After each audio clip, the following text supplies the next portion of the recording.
Girivanadari.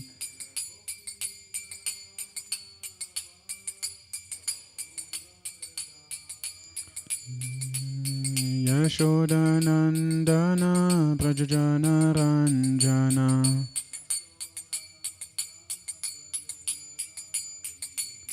Yamunatira Vanachari.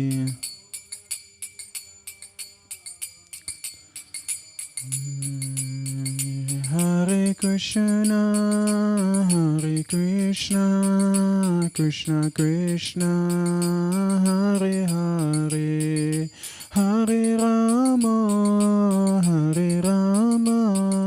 Rama Rama, Hare Hare.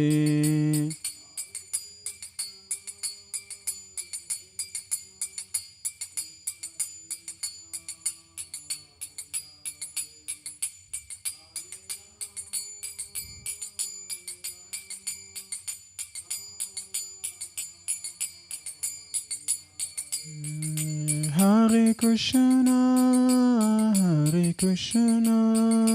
Krishna Krishna, Hare Hare, Hare Rama, Rama Rama, Hare Hare.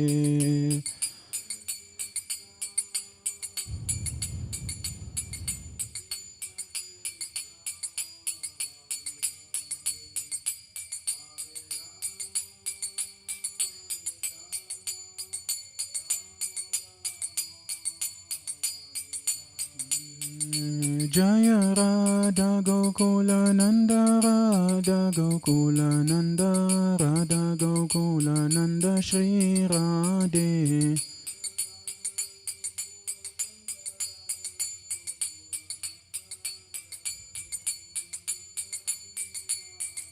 Jaya Sitaram Lakshman Hanuman, Jaya Sitaram Lakshman Hanuman.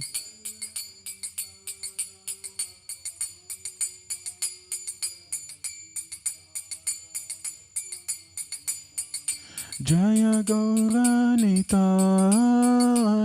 Gauranitai, Gauranitai, Jaya Gauranitai.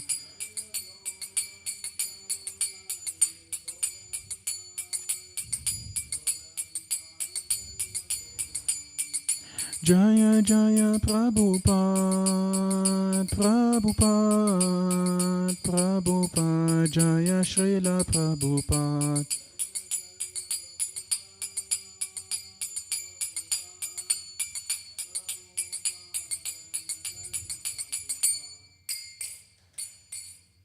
Shri Radha Gokulananda ki, Shri Sitaram Lakshman Hanuman ki, Shri Gaur Nitai ki, Srila Jagat Guru Prabhupada ki, Nittai Gaur Pramanande. Hari Hari Bol.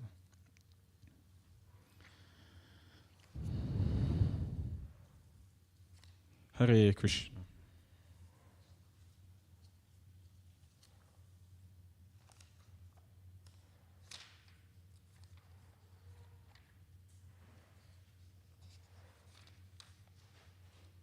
Hare Krishna, everyone. So, welcome to this evening's Bhagavad Gita class. Today we're reading from chapter 17, the divisions of faith, verse 17. Before I start, I seek for the blessings and for the forgiveness and guidance of all the prayers. We'll start with a short invocation. Om Jnana Timandasya Jnananjana Shalakaya Chakshurumilitam Yena Tasmai Shri Guruve Namaha. Namo Om Vishnu Padaya Krishna Prashtaya Bhutale Srimate Bhaktivedanta Swaminiti Namine. Namaste Saraswati Deve Gauravani Pracharine Nirvashesha Shunyavadi Pashacha Deshatarine Jai Shri Krishna Chaitanya Prabhu Nityananda Shri Advaita Gadada Shivasadi Gaura Bhaktavinda Hare Krishna Krishna Krishna Hare Hare Hare Rama Rama Rama Hare Hare. Vanchakalpatarubhascha kripa sindhubhya eva cha patitanam pavanebhyo vaishnavebhyo namo namaha. So welcome everyone to this evening's Bhagavad Gita class. As I have mentioned, before I start, I sincerely ask for the prayers and the blessings of all the Vaishnavas that are watching this both online and that are also here in the temple room or will be in the temple room. So today we'll be reading from chapter 17, verse 17, the divisions of faith.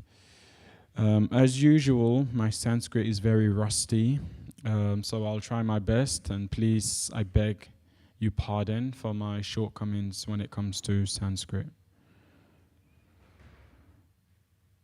Shraddhaya paraya taptam tapastatri vidam narai apalakan shibir yukte satvikam parikshate. So for those that are here in the temple room, you can perhaps maybe search it up online, chapter 17, verse 17.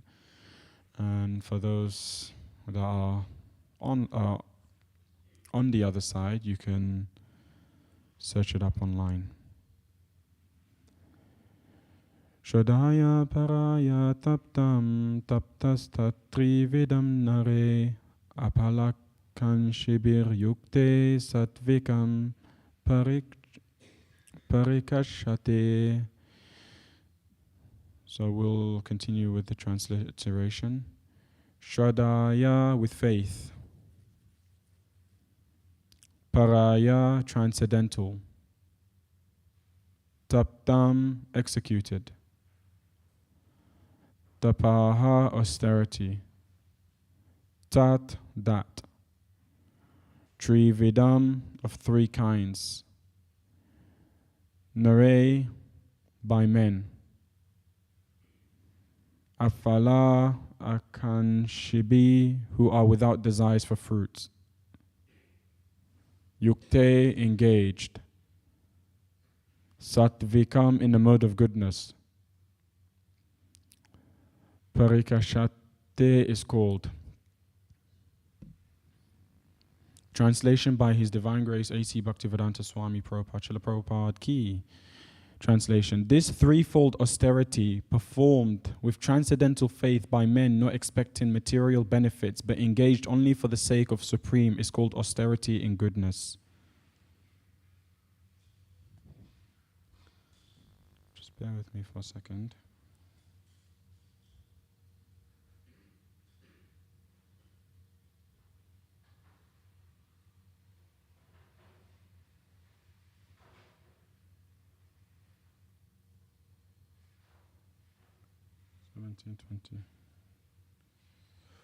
And this one has no purport.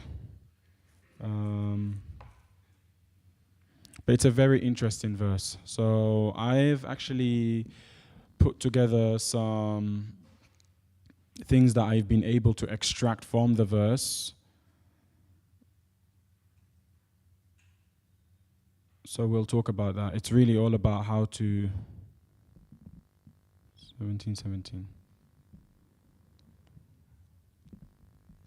So translation again. This threefold austerity performed with transcendental faith by men not expecting material benefits but engaged only for the sake of Supreme is called austerity in goodness. So what I want to talk about today, it's really all about the process or the 9 process of devotional service. You see, we live in a society, I've always mentioned this and I've always been meditating on it, how in today's world, it's become so much about the accumulation of knowledge, about how much we know rather than how much are we actually applying what we know. And so therefore, hence, we're drowning in so much information, seeking for wisdom. And that information, if it's not helping us to become a better people, better devotees, then how can we call that bhakti? So therefore, Srila Prabhupada established a process in which every morning we listen to Bhagavatam class and every evening we listen to Bhagavad Gita class, because really and truly what it is that even as Krishna says in the Gita, that we must meditate on this knowledge, we must contemplate on it, we must sincerely hear it, and then we must make up our decision, our choices in what it is that we want to choose to do. Otherwise, we may just miss the point of spiritual life. We may just miss the point of what Srila Prabhupada is trying to tell us, what Krishna is trying to tell us. So therefore, today's session, today's class will all be about really establishing the basics in our life. Understanding the basic, because when we can understand the basic, then we can understand what is complicated. And when we can understand what is complicated, then we can apply in our life what we're hearing. It all comes back down to the foundation. So therefore, a question we can all ask ourselves is, what is our foundation base rooted in? And that's where the 9 process of devotional service comes. Before I start the class, I want to share a short story. This story was regarding Newton. Once Newton had a friend that came into his class. And then what had happened was that they saw this beautiful model of the universe, a small model. And they were really amazed, they were astounded, and they were wondering and contemplating on who could have created such a beautiful model of the universe. And then what Newton had told them was that actually nobody created it, it just simply manifested. And the friends thought, we're not daft. There must be someone that actually created this. It just can't be possible for it to just appear out of nowhere. And Newton was like, no one actually created it. It just manifested. And eventually they got it out of him and he told them, you know what? Okay, I lied. I was the one who created it. But now I have a question for you.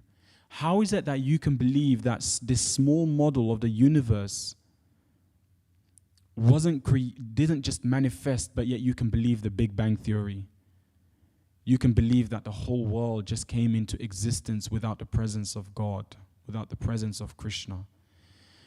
You see, spiritual life, if we really want to experience it, first we have to believe to see. In the material concept, it's really first you see, then you believe. But if we purely rely on our just senses alone, then there will never really truly be that full % faith in Krishna.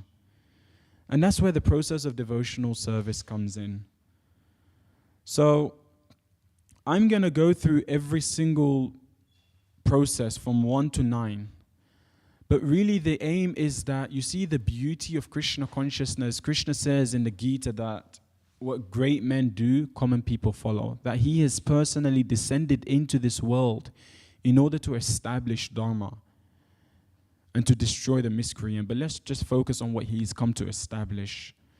So therefore, he has sent all these wonderful personality, all these wonderful devotees, all these wonderful people in order to demonstrate to us and to actually display to us what is possible in spiritual life. Actually, in Chaitanya Mangal, what Lord Chaitanya Mahaprabhu actually mentions and says is how he has come to spread the holy name. So the holy name is like a sword. And whoever escapes away from his sword, he will send his general in commander to go to all spheres of the world to be able to establish this, to destroy and annihilate the evilness that lurks in everyone's heart. So therefore, Krishna has sent all these wonderful personalities, and we're going to go through these personalities one at a time. There's a saying that says that, show me your friends, show me who you associate with, and I will tell you who you are. So it's really, really important that we spend the time in our day, in our life, to hear from these saintly personalities, to study their life, to apply. We can't be like them, but we can follow in their footsteps. We can take inspiration. We can take motivation from that.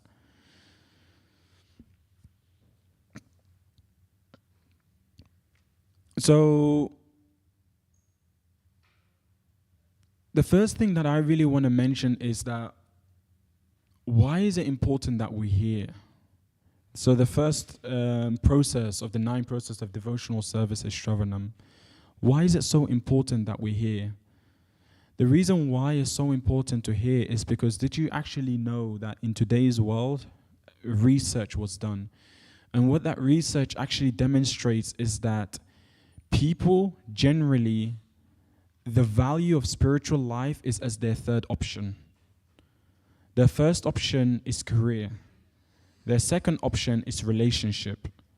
And the last option in their list of things that are important is spiritual life.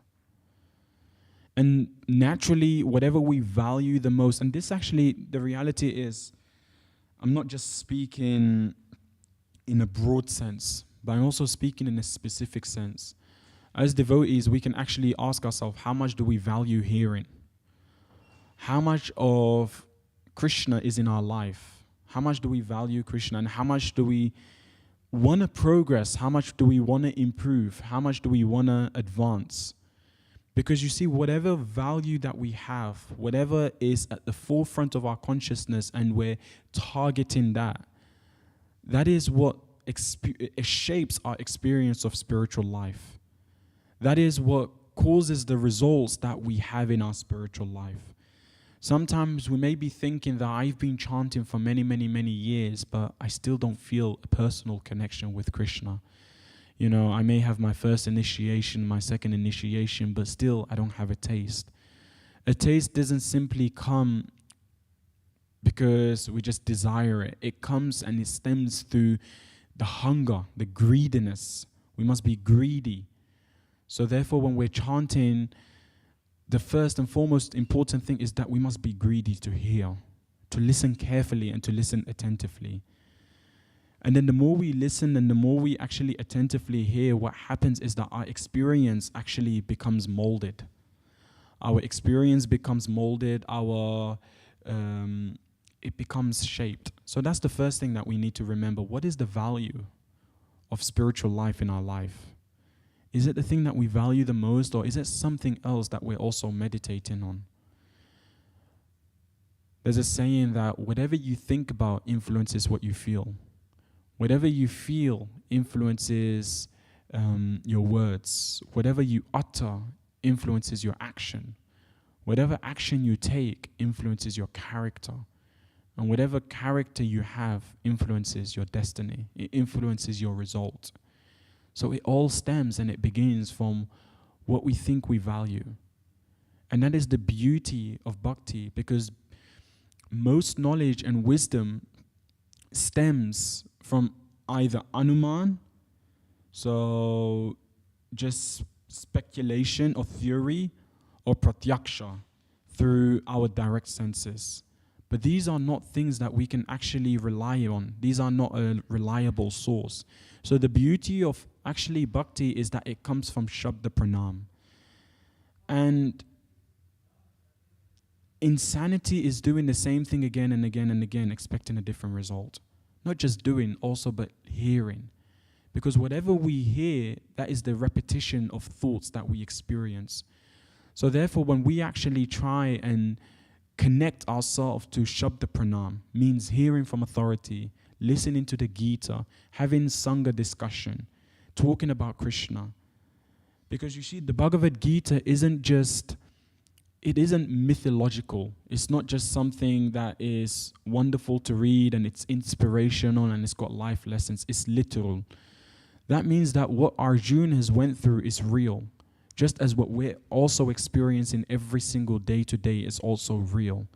And when we correlate the two together, what happens is that then suddenly the Gita becomes even more fascinating to us. Because we only absorb ourselves in what we can relate to. If we don't find a way to relate to the scriptures, then we will always struggle to understand. But if we can find a way to relate to the scriptures, we will always be fascinated and curious to read more and more and more. And it is relatable because every single one of us, what Arjuna has went through, we're also experiencing the same thing. But Arjuna is taking his guidance, he's taking his inspiration from a higher source. The question is, where are we taking our inspiration from? Where are we taking our knowledge from? That is the question. And who is more supreme than the Lord, who's instructing Arjuna? And in one sense, he is also instructing us. So that's really important to remember, that yes, the Gita was instructed to Arjuna, but also in one sense, it's also been instructed to every single one of us. And there is a life lessons for every single one of us. There is something for us to all extract from. But the question is, how introspective are we actually getting? I always warn people that actually Krishna consciousness, if we're not mindful and we're not careful, it can become very ritualistic. And that is one thing that we want to avoid. Just going to classes for the sake of going, just hearing for the sake of hearing, just chanting for the sake of chanting, just taking darshan for the sake of taking darshan, it can become very ritualistic and dry. And when it becomes very ritualistic, then we don't experience progress. And when you don't experience progress, then what happens is that your enthusiasm starts to begin to decrease. So it all builds up. And it all stems from not remaining ritualistic, but adding some spirit into our spiritual life. So the 9 process of devotional service, it first begins, and this is the basic, it first begins like, the first example we can take from is Parikshit Maharaj when it comes to Shravanam. You see, Parikshit Maharaj also asked a very beautiful question, and it's something that I always meditate on. He asked, what is the duty of one that is to die in 7 days? But specifically, what is the duty of anyone that is to die? So in one sense, when Parikshit Maharaj asked that question, it is relevant to every single one of our life. Actually, the irony of our life is that we plan so much for the future, we meditate so much on the future, and then we actually lament on the tiniest things of things that we did wrong or mistake of the past. And as a result of it, we don't get enough opportunity. Sometimes devotees say, I don't have enough time to hear. I don't have enough time to chant. I don't have enough time to do as much service as I want. But that's because the vast majority of our time, we're either spending on worrying about the future or lamenting about the past. And so therefore, naturally, we don't feel like we have time. But when we actually learn to try and be present, when we learn to try and connect and relate our life to Krishna, then we realize actually there is more time. Krishna says, I am time. So then we realize actually there is more time in our life than we thought. But the secret really is not to worry, but to increase and intensify our faith in Krishna. Prabhupada said that you may have your plan, I may have my plan, but Krishna has his plan. But the question is, have we actually gotten to a stage where we are able to trust in the plans of Krishna? And we may not necessarily see. We may not necessarily see the outcome of what is to come in our life. We may not necessarily see the result of what is to come in our life.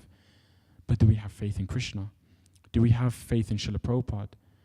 Do we have faith that even though as painful, as struggling, as difficult situations and circumstances may be in our life, that there can be something beautiful from it that can come as an outcome, something there to help us in our spiritual life? They say that the greatest loss in life is not death, but what dies inside while still alive. So are we keeping that relationship and that connection with Krishna internally strong? Or are we allowing that to die because of our doubts? So that's the first thing. How do we increase our faith? We increase our faith through Shravanam, through hearing. And that's what Parikshit Maharaj demonstrated to us. That even though he had such short period of time, he thought, let me actually spend this time in hearing. Because the result of when we hear and when we hear attentively is that we naturally experience confidence. Confidence in the words of Krishna. And not only confidence, but relief. Relief that whatever fang of pain that material world has awaiting for us, we can overcome it. We may physically have to go through struggles and pain, but internally we will always remain connected with Krishna. And as long as we remain connected to Krishna, there will always be a sense of relief.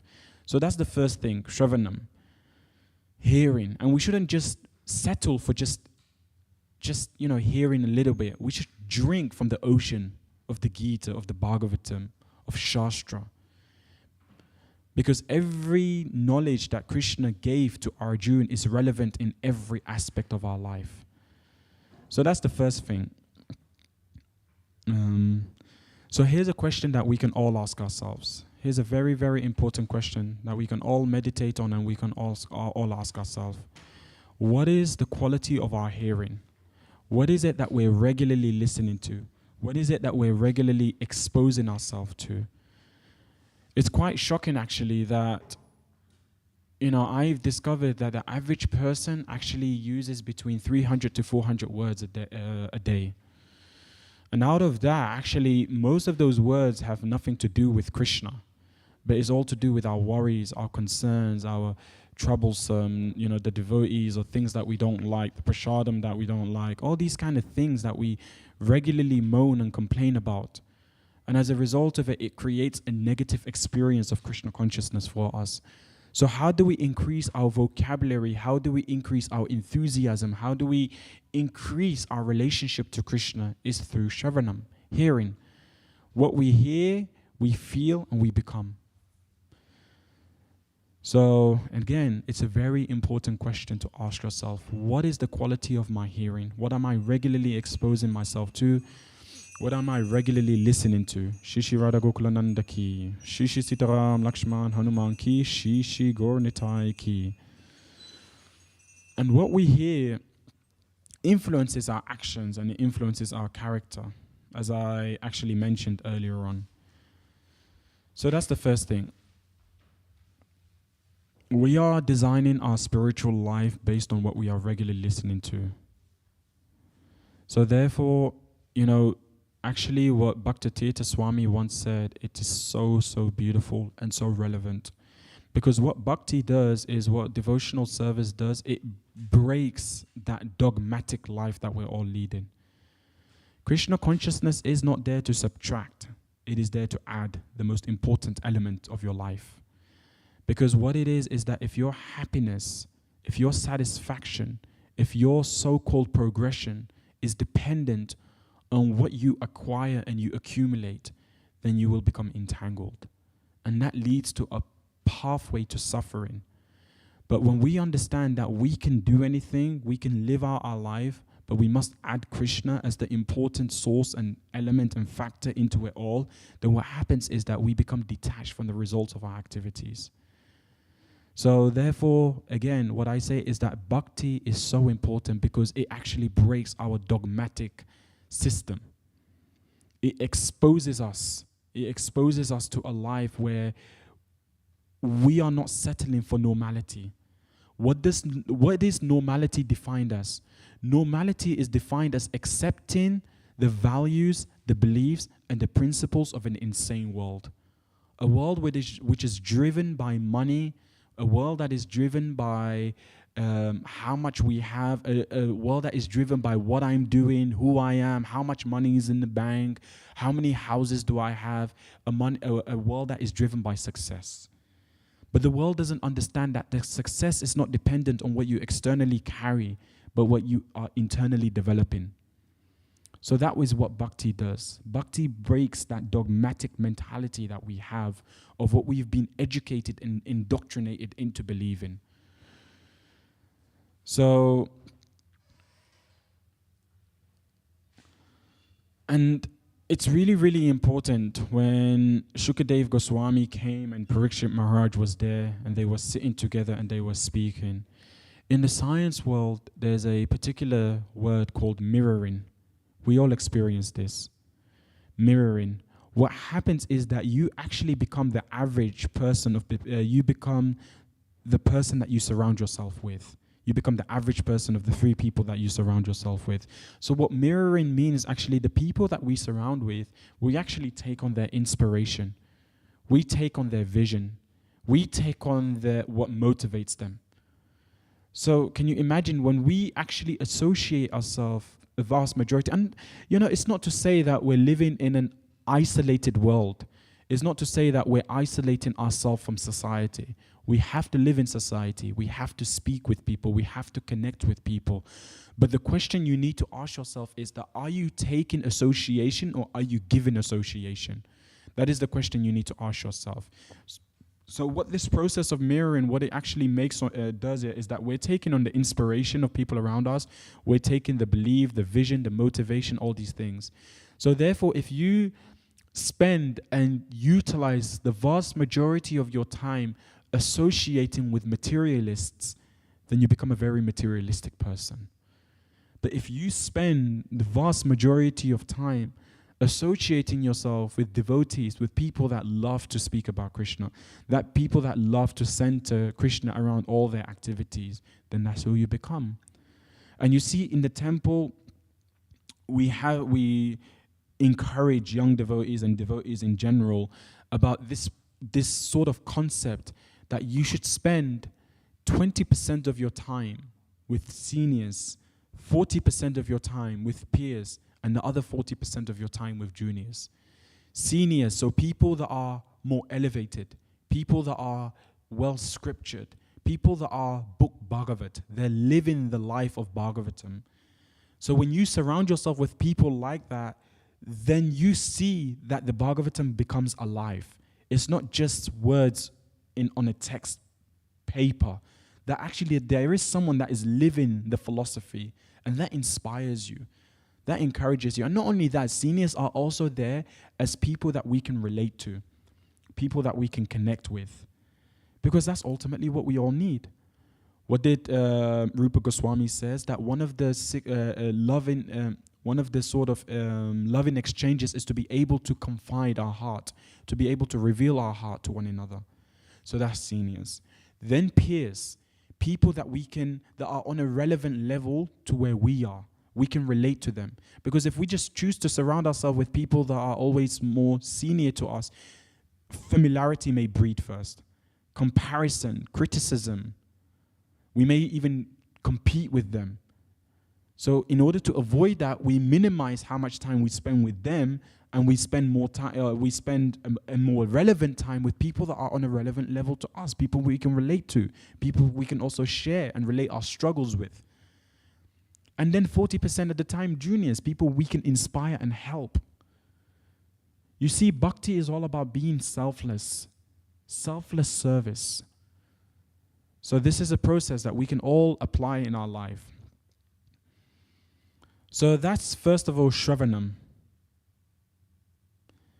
And then, we also have, and this is beautiful, I want you to remember this, that the Gita actually mentions that whatever object we meditate on, attachment develops. And out of attachment, anger arises. And when anger arises, then loss of intelligence becomes triggered. So again, it's so important who we are actually choosing to surround ourselves with. And then secondly, after Shravanam is Kirtanam. So chanting. Remember what I said to you, the average person uses 300 to 400 words in their vocabulary. The question that we must all ask ourselves is that, what is the quality of our conversation?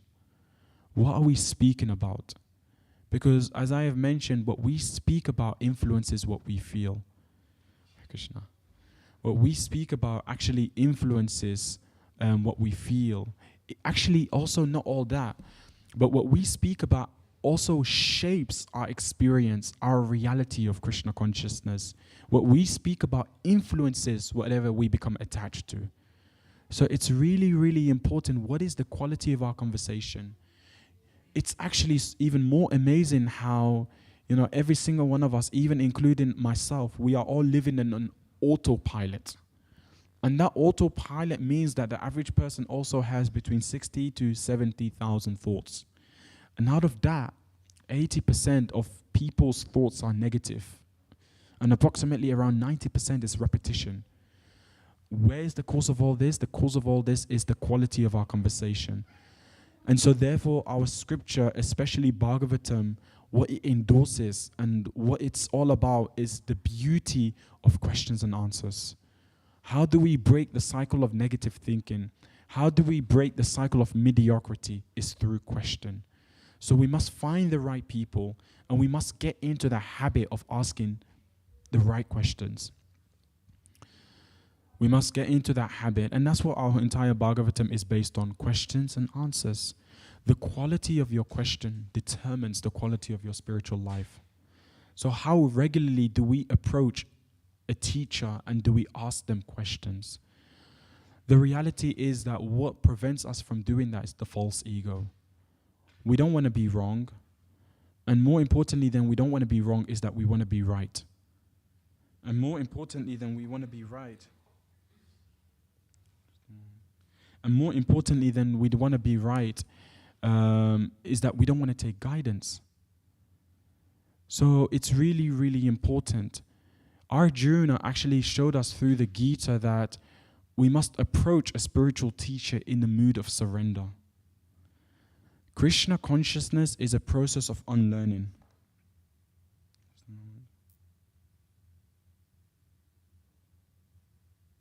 Krishna consciousness is a process of unlearning.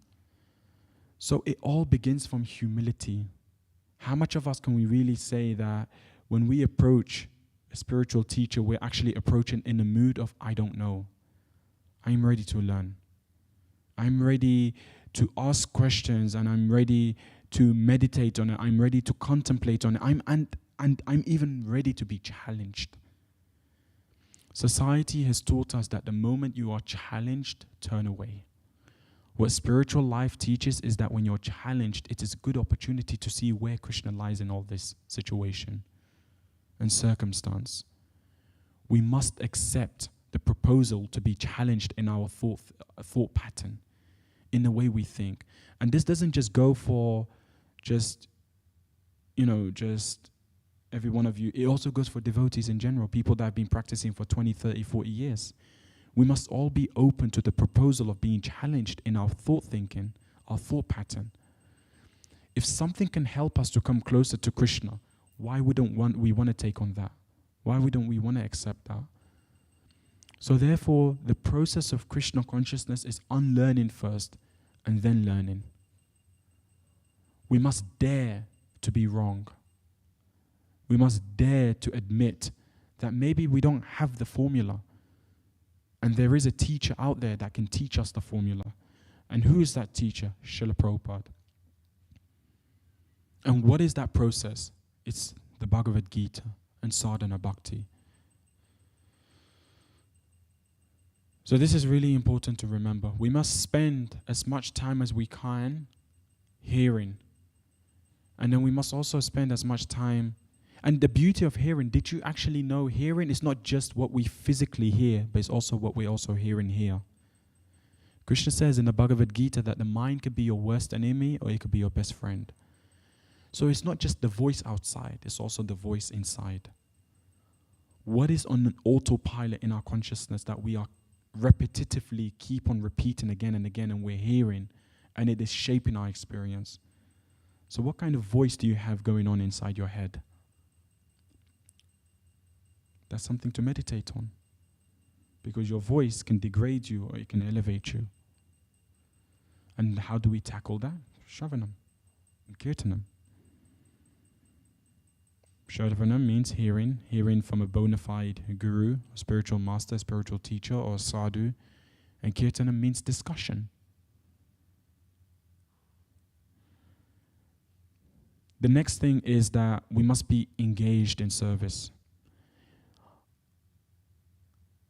You know, there's a poem that says that in today's world, we have a lot of experts, we have more experts, but yet we have even more problems. So many people are expert by title. Sometimes we even may have bhakti yogi practitioners that are just practitioners by title. And we need to avoid that. We need to avoid just being people with full of knowledge but no application. Nididhyasanam and then vandanam. So that means when we hear, when we are chanting and when we are hearing, the third process is that we must actually also serve. We must be servants. Every single person secretly has a desire inside to be a leader. A husband wants to be a leader of his house. Someone that works wants to be the leader of their company or organization. A president wants to be a leader of his country. A devotee wants to be a leader in kirtan. Everyone wants to be a leader. But if serving is beneath us, then leadership is beyond us. The bigger of a leader you want to become, the bigger of a servant you must aspire to become. So therefore, it's really important that we also become servants, big servants. That means we make ourselves available. When we do what is needed, then we can do what is possible. And when we do what is possible, then we can achieve what is impossible. But it all starts from doing what is required, what is necessary, what is a necessity. When I first came to the temple, one of my first service was to clean the toilet. Someone may think that I've been working for so-and-so company for 20 plus years. I have this degree, this accomplishment, this achievement. Why should I do such a menial servant? But you see, my dear friends, your external accomplishment is nothing. It's incomparable to the internal accomplishment you can make. Your career can change. Your degrees can be altered. Whatever success you have can fluctuate, but character is something that will always remain with you. And it's only something you can work on yourself. So service is really, really important. We must serve. The soul cannot not be active. The soul always is active. In the outside world, people do these sort of vipassana, all these kind of things to keep the mind silent, to not do anything. But the nature of the soul is always to be active. But more important than the soul, the nature of the soul to remain active is that what does the soul crave for?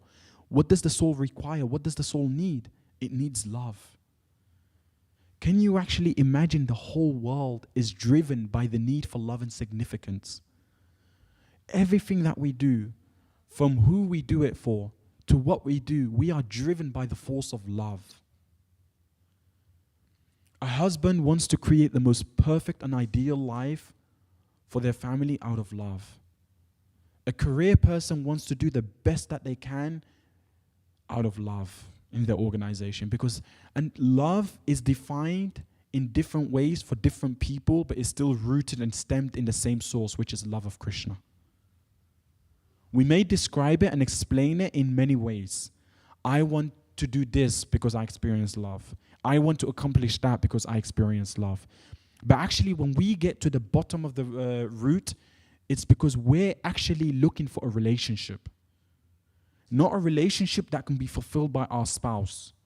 Not a relationship that can be fulfilled by our children. Not a relationship that can be fulfilled by our boss. Not a relationship that can be fulfilled by anything that other than building and establishing our relationship with Krishna. That is the only permanent thing. Alexander the Great, when he passed away, he had 3 wishes. Those 3 wishes was, please, when I die, make sure that the palm of my hand faces upwards. Make sure that every jewel that I've accumulated is on the pathway to my grave. And make sure that the 4 best doctors in the world carry my body. Why should the 4 best doctors carry the body? Because no matter how much of medical, scientific advancement and whatever it is, today in today's world, we've got guided missiles but misguided men. No matter how much advancement that we make, in the end, we've got to all leave it behind. Not only that, can we take our children with us? Can we take our career with us? Can we take our relationship with us? Can we take all these things with us? No. The only thing that we can continue taking with us is our relationship with Krishna. And not only that, we have come into this world with nothing. And we leave this world with nothing. But now I'm not here to dishearten you and discourage you because I can see children here.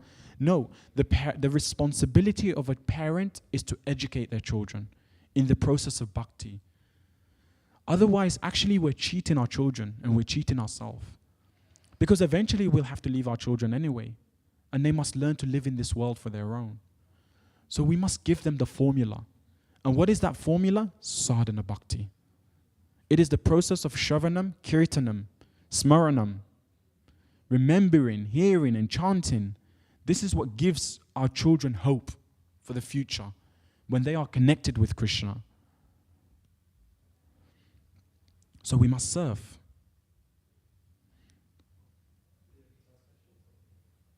Two more minutes and then you can ask questions. And then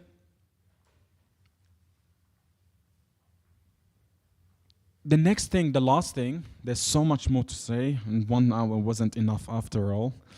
But the last thing is that, so we've spoken about Shravanam, we've spoken about Kirtanam. Are you all with me so far also, by the way? Are you hearing? Are you Shravanaming? Okay, good. Shravanam, Kirtanam. You know, they say that actually people have including myself, that we actually have a very short attention span. So the next 10 minutes, I'm going to open up for questions and discussions. Shravanam, hearing, chanting, serving. And then the last one is actually giving all of our possessions to Krishna. It's actually interesting because in the Sri Ishopanishad, it mentions that everything belongs to Krishna. So if everything belongs to Krishna, then how can we give up something that doesn't belong to us in the first place? Our body, the reason why we put on tilak is to remind ourselves, to remind ourselves that this body is a temple that belongs to Krishna. Our possession and our wealth doesn't belong to us. Remember, we come into this world with nothing and we leave with nothing. So how can you give up and surrender something that doesn't even belong to you? So therefore, naturally, everything that comes to us, we must simply become via medium instrument and utilize it for the service of Krishna. To realize what is the purpose of existence. And what is the purpose of existence? The purpose of existence is to always remember Krishna and never forget about him.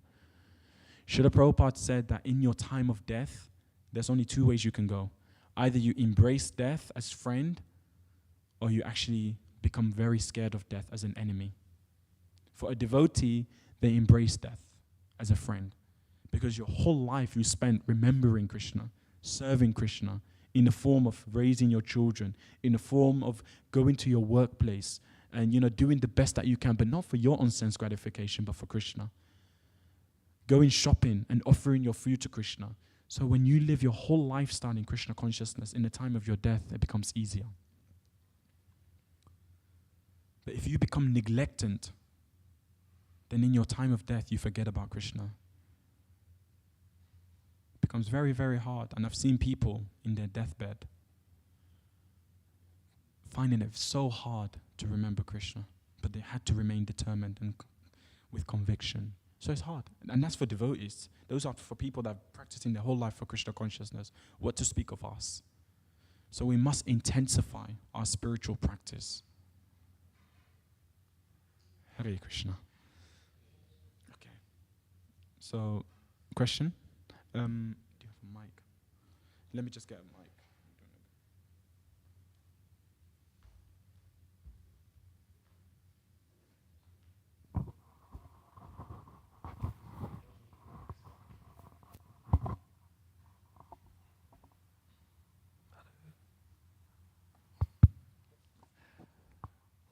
So my question, I think when you were speaking before, you mentioned that all of these other things in life, we don't take them with us after we go.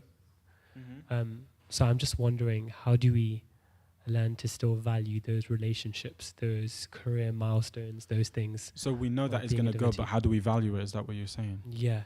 That's a good question. That's a very beautiful question. Without sort of becoming attached to them in a way that that becomes the center of our thought process. That's a beautiful question. And the answer is quite very... The thing is, we think that people are there for our existence and our purpose. And not only that, you see, in a relationship, there is this subtle expectation. We don't mention it, we don't utter it, we don't talk about it, but it is there. How do we value relationships and not be attached to it? Is by seeing that everything is Krishna's property. That means even our family, even our friends, even our children, that we're simply just a caretaker. If I hand you something and I ask you, can you take care of this? Will you see it as something that belongs to you? Will you? No, look, even the kid is saying no. That's how intelligent she is. No, see, it's natural. Krishna consciousness is so natural that even kids know what they're talking about. So no, if I give you something and I ask you, can you hold on to this? Would you say like, oh, now it belongs to me? No. I'm taking care of it momentarily, but then I must eventually return it. And that is our children. That is our partner. Our partner haven't come into our life for us to enjoy them. They've come into our life for them to help us and for us to help them. Beauty in the material world is temporary. Relationship that is based on sense gratification is temporary. But when a relationship is based on Krishna, then it can withhold and stand time. And then when it comes to the end, we're not as attached. So therefore, it's by simply seeing that nothing belongs to me and I am just I've simply been given a position to take care of what I have. Then perspective flips. And then when the next time you think of even hurting someone, you think to yourself, she is not my property to hurt. She is not my property to hurt. She belongs to Krishna. And Krishna has blessed me and given me an opportunity to take care of this person and to help them in their spiritual life, so that therefore they don't need to take birth again in this material world. So see yourself as a caretaker and not enjoyer. Any other question? That was a nice melody, by the way. Nice music, ringtone. Anyone else? Or any reflection? We've only got 5 minutes, but I'll encourage you to share something even for a few minutes. And the reason being is because you see, it says that when we passively listen, we only remember 5% of what we listen to through class. But when we even share just one point and we discuss and we're active and we're actively learning, we're able to retain 95%. So even if you just have something short to share or add or contribute, it doesn't have to be a question, just something maybe you even like that you heard or something that you will do. I encourage you. Just one person. One person. Who's the lucky one? Go on. Go on. Who's going to be the hero of the day? You?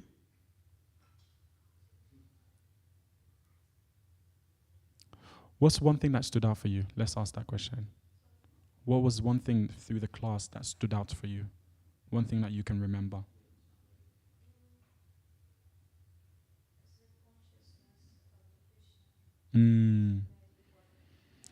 So, what are you going to do the next time you go shopping? What are you going to do the next time that you're preparing food?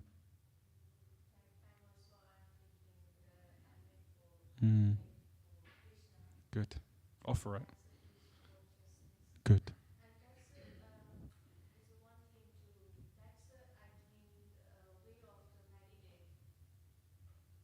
How to meditate? Yeah, that is the meditation. We should meditate today. I'm confused about meditation. You know, one thing that I would really encourage is that, first you got to learn to walk before you can learn to run. One thing that I would really encourage you is to get like a chanting bead and chant Hare Krishna. Yes. Hare Krishna, Krishna Krishna, Hare Hare, Hare Rama, Rama Rama, Hare Hare. These words are so transcendental. I told you that the average person has 300 to 400 words in the vocabulary. The only problem is that in these 300 to 400 words in the vocabulary, Hare Krishna isn't anywhere in there. That's how transcendental it is. It's so transcendental that it doesn't even exist in the English dictionary, or any dictionary for a matter of fact. So if you chant this, what happens is that naturally everything else flows slowly. And chant 1 round or 2 rounds, but just chant. Chant with your children. She's so intelligent. She even Very intelligent. So chant with her. Sit down with her and chant with her. And she'll help you and you'll help her. Okay, well, it doesn't matter. She's your friend. Chant with your friend. And then help each other. The simple way is that, remember what I said to you. Remember what I said to you, that our philosophy is not a dry philosophical sort of process. It's a process in which we're always praying and asking Krishna, please engage us in your service. So when you chant, and then that's why they say you should chant in the mood of a beggar. You should chant in the mood of that you're so desperate. You're desperate to be engaged in Krishna's service. When you're engaged in Krishna's service, then the realization comes in. And that realization helps you to move forward and progress forward. With that being said, thank you so much. We only have 2 more minutes. Antaraj Srimad Bhagavad Gita ki, Srila Prabhupada ki, Nitai Gaura Pramanande. Hare Krishna.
घंटा बाजे बाजे करताला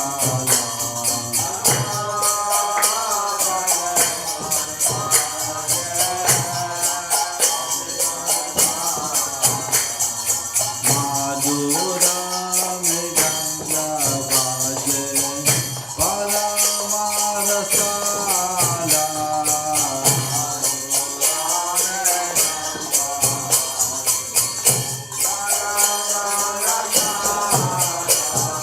माधुरा मृदंगा बाजे परमारसाला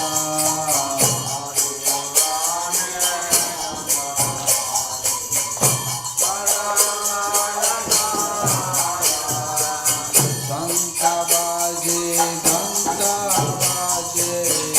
माधुर माधुर माधुर बाजे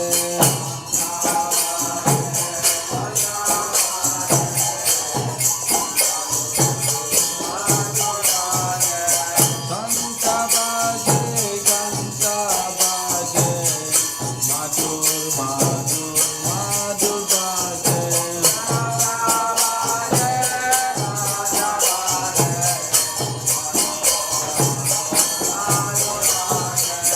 नित्य गौरा हरि बोल हरि बोल हरि बोल हरि बोल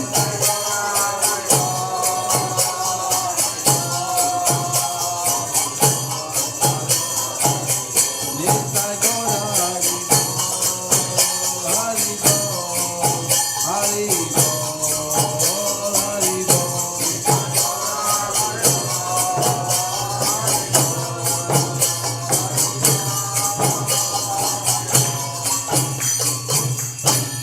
बाहो कोटि चंद्रजिने वदना Ujjwala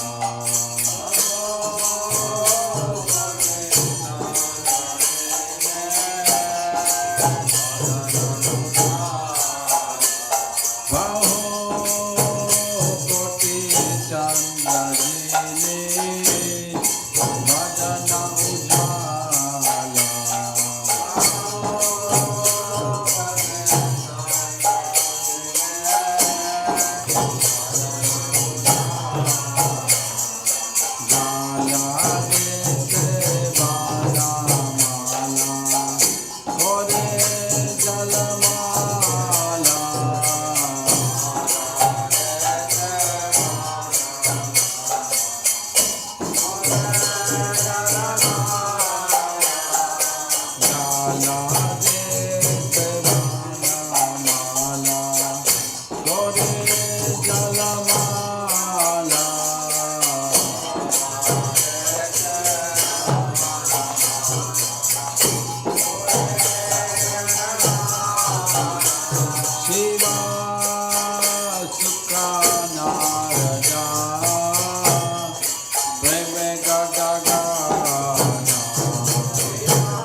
Padaya Krishna Prasaya Bhutale Srimati Bhakti Vedanta Swami Nityanamine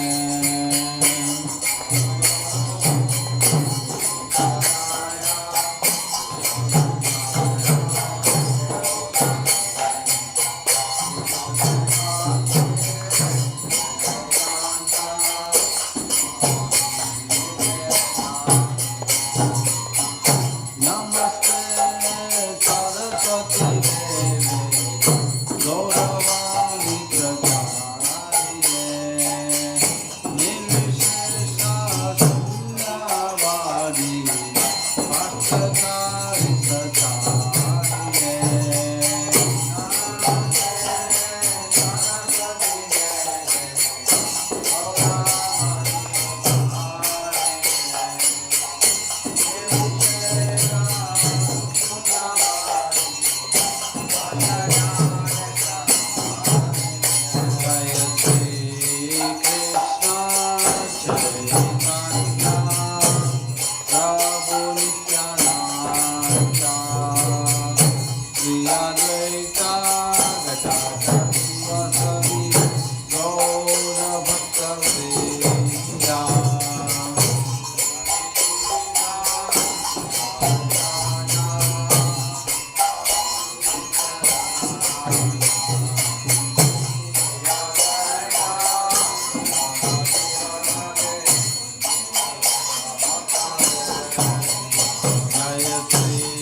Krishna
Jai Om Vishnupad Paramahansa Pairaj Gajaja Sri Bhaktivedanta Swami Prabhupada Ki Jai Om Vishnupad Paramahansa Pairaj Gajaja Bhakti Siddhanta Saraswati Goswami Prabhupada Ki Ananti Koti Vaishnavinda Ki Namacharya Haridas Thakur Ki Prem Se Gaur Shri Krishna Chaitanya Prabhu Nityananda Sripati Gadada Sivasati Gaur Bhaktavinda Ki Shri Radha Krishna Gopi Gopinath Shyamakunda Radha Kunda Giri Govardhan Ki Mayapur Vrindavan Dham Ki Nilachara Jagannath Puri Dham Ki Tulsi Devi Bhakti Devi Ki Ganga Devi Yamuna Devi Ki Harinam Sankirtan Ki Saveda Bhaktavinda Ki Nitai Gaur Pramanandi all glory simple devotees, all glory simple devotees, all glory simple devotees, all glory Shri Guru and Shri Gauranga Ghosh Prabhupada.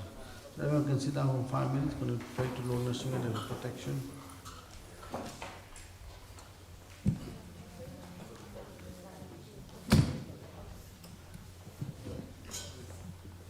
Namaste Narasimhaya.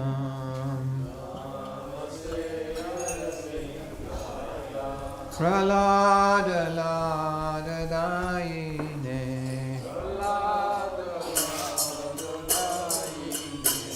Hiranya Kashe Bhuravakshaha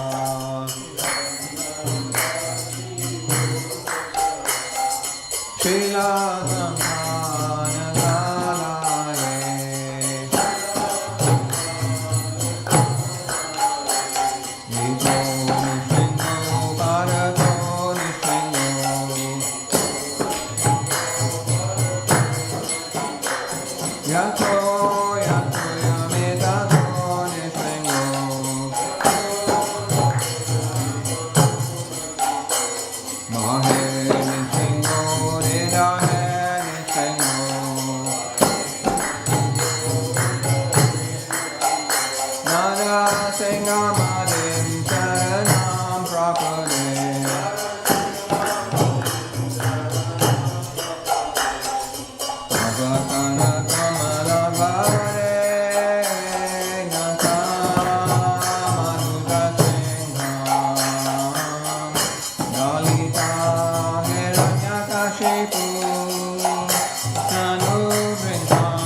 Hare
ki, Srila Prabhupada ki, Gaur Premanandi, Hare Krishna. So thank you everyone for coming Bhaktivedanta Manor this evening. They're serving some Mahaprasad down in the corridor there. And the next arti will be at 9 o'clock. Hare Krishna. What's the name?